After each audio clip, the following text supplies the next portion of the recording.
Olá, galera do oitavo ano, sejam bem-vindos a mais uma aula de História. Eu sou o professor Marciano e estou aqui para passar um conteúdo histórico. A nossa aula de hoje e o nosso conteúdo de hoje será a organização do Império Brasileiro, a Assembleia Constituinte de 1823, a Noite da Agonia e a Constituição de 1824. Então vamos dar continuidade ao nosso conteúdo, fiquem até o final para obter as informações sobre a atividade. Desde o processo da independência do Brasil em 1822, 3 grupos políticos centralizavam o poder político em suas mãos. Quais eram esses 3 grupos políticos? Eram o Partido Português, os liberais moderados e os liberais radicais. O Partido Português era formado por comerciantes e militares portugueses. Eram conservadores e defendiam uma monarquia centralizadora. Os liberais moderados reuniam os membros do antigo Partido Brasileiro que tinham uma postura moderada. O grupo defendia a limitação do poder do rei por meio de uma constituição de caráter liberal e era liderado pelos irmãos Andrada. Os liberais radicais tinham uma postura mais radical, defendendo a limitação do poder do imperador e a maior autonomia das províncias. Portanto, uma descentralização do poder político, denominada de federalismo. Além disso, muitos liberais radicais eram republicanos, defendiam que a nossa sociedade se organizasse por meio de uma república, sem falar também que os liberais radicais eram a favor do fim da escravidão.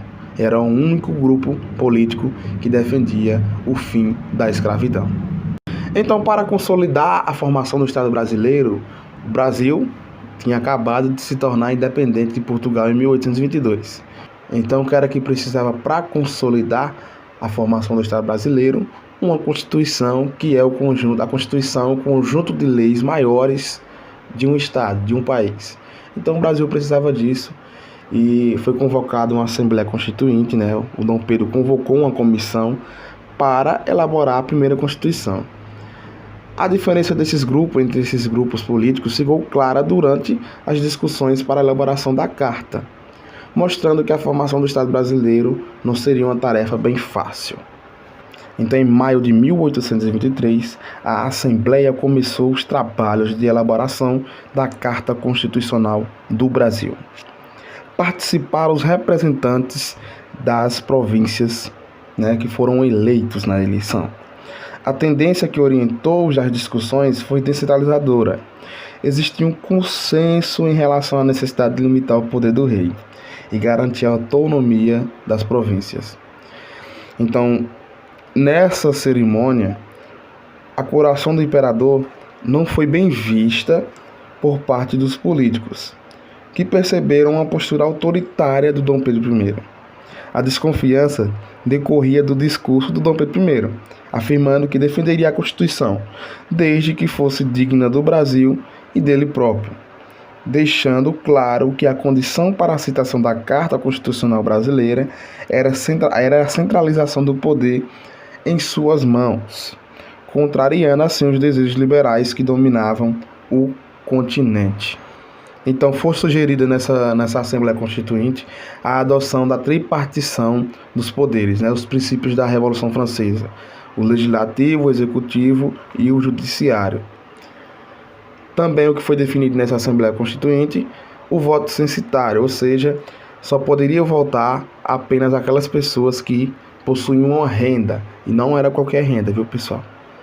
E também só podia se candidatar também quem tivesse tanto de dinheiro, ou seja, só poderia participar da política quem tivesse muito dinheiro. Quem não tivesse dinheiro não votava, mulher não votava, negro não votava, índio não votava, Então era só as pessoas que tinham muito dinheiro. Então, por adotarem uma assembleia, por fazerem uma assembleia querendo limitar o poder do rei de Dom Pedro I, o mesmo ficou insatisfeito, ficou muito irritado e ordenou o fechamento da Assembleia e mandou prender a maioria dos deputados que estavam lá na Assembleia. Isso ocorreu no dia 12 de novembro de 1823. Ele mandou tropas para o local onde estava reunida a Assembleia. Então, os irmãos Andradas, né, o José Bonifácio, Antônio Carlos e o Martim Francisco, também foram presos nessa noite, né, que foi conhecido como a Noite da Agonia, porque o pessoal estava lá reunido, os deputados estavam lá reunidos, os políticos estavam todos reunidos. Do nada chegam as tropas portuguesas as tropas brasileiras, e chegam prendendo todo mundo, batendo em todo mundo. Então, por ser uma noite conturbada, muita gente correndo, com medo de ser presa, essa noite foi conhecida como a Noite da Agonia, tá certo, pessoal? Então, após o fechamento da Assembleia, o Dom Pedro falou, não, então vai ser o seguinte, eu mesmo vou criar a Constituição. Isso mesmo, eu mesmo vou criar a Constituição. Então ele chama uma comissão, né, de pessoas mais próximas, pessoas que ele confiava, e ele fez o Conselho do Estado, que era exatamente as pessoas que ele nomeou para fazer parte desse conselho, para ajudar ele na elaboração da Constituição brasileira. Então ele escolheu algumas pessoas, e esta Constituição ela foi outorgada. E o que é isso? Outorgada é quando ela era elaborada por pessoas escolhidas pelo governo, que também é responsável pela aprovação do projeto final. Quando a Constituição é escolhida por uma Assembleia, ela é promulgada. No caso do Brasil, ela foi outorgada, tá certo, pessoal? Então, ele, em 25 de março de 1824, ele outorga a Carta da Constituição, e lá ele também vai definir os 3 poderes, que é o Legislativo, o Executivo e o Judiciário. Mas também ele criou um 4º poder, que era o poder moderador, que era exclusivo do imperador. E como era essa questão? Esse poder, o poder moderador, concedia diversos poderes políticos na mão do imperador. Ele quem iria, né, colocar as pessoas, por exemplo, no Legislativo, no Executivo e no Judiciário. Então, estamos entendendo aí a autoridade, né, do Dom Pedro I, né? Ele é um cara autoritário nessa questão. Então eu vou explicar para vocês os princípios básicos da Constituição de 1824. Primeiramente, a divisão dos poderes em Legislativo, Executivo e Judiciário, né? E o 4º poder, que era algo exclusivo do imperador, permitia também a sua interferência nas decisões desses 3 poderes. O poder moderador também representava a centralização do poder nas mãos do imperador. Então, o poder legislativo, quem fazia parte desse poder? Era a Câmara dos Deputados e os senadores. Os senadores tinham um cargo vitalício, ou seja, destinado a durar a vida inteira. Se você era eleito senador, você ia ser senador até você morrer. Até quando você dissesse, não quero mais não. Pronto.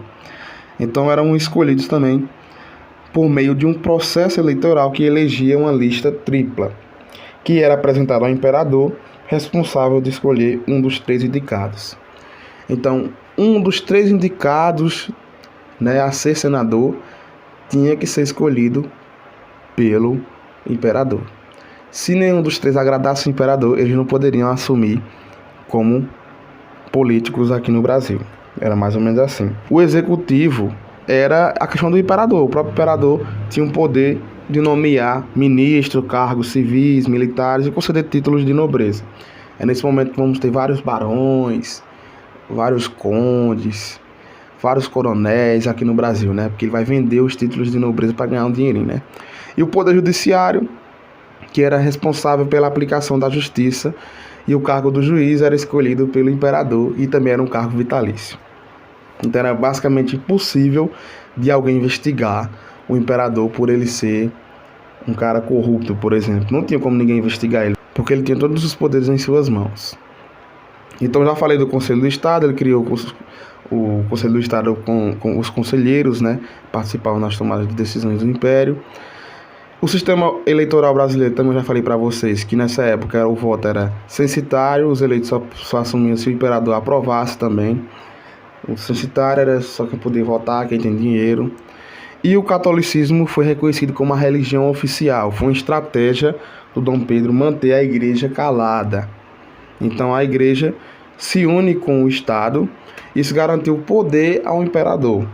Por que o poder ao imperador?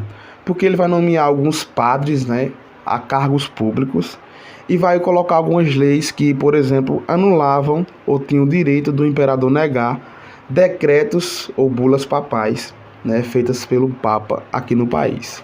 Até isso, gente, ele queria ser maior até do que a igreja. E ele realmente estava sendo maior do que a igreja. Então, essa foi a nossa aula de hoje, pessoal. A nossa atividade está aqui. Preste atenção. A primeira pergunta é: explique as razões que levaram Dom Pedro I a anular a Assembleia Nacional Constituinte e o projeto constitucional de 1823. Isso eu falei aqui no início. Preste atenção, voltem um vídeo e vejam, responda, tá certo, pessoal? A segunda questão é: explique como o poder moderador garantia a centralização dos poderes nas mãos do imperador. Então isso aí também vocês vão responder, tá muito fácil, foi o que eu expliquei hoje. Então essa foi a nossa aula de hoje. Tenham uma ótima semana e até mais. Fiquem na paz, um abraço e até a próxima semana de novo. Tchau, pessoal.